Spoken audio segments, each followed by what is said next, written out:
Minsan sa buhay, ang pinakamalalim na aral ay nagmumula sa mga simpleng pangyayari, tulad ng kwentong ito ng isang pagong at sisiw. Sa gitna ng malakas na ulan, may nakita ang pagong, isang munting sisiw na nanginginig sa lamig at nababasa. Kahit mabigat ang kanyang shell, kahit mahirap kumilos, dahan-dahan niyang inialay ang kanyang proteksyon. Hindi lahat kaya mag-alay ng proteksyon, pero kaya ko, bulong ng pagong sa sarili. Sa mundong puno ng pagsubok, hindi laging kailangan ng malaking bagay para makatulong. Minsan, ang simpleng pag-aalay ng ating kakayahan, kahit gaano kaliit, ay sapat na para magbigay ng pag-asa sa iba. Tulad ng pagong, lahat tayo may kapasidad na maging tagapagtanggol ng mga nangangailangan. Hindi man tayo perpekto, may kakayahan tayong magbigay ng init at proteksyon sa ating sariling paraan.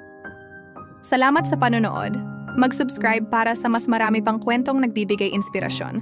Tandaan, sa bawat pagkakataon na tumulong ka, may buhay kang napapaganda.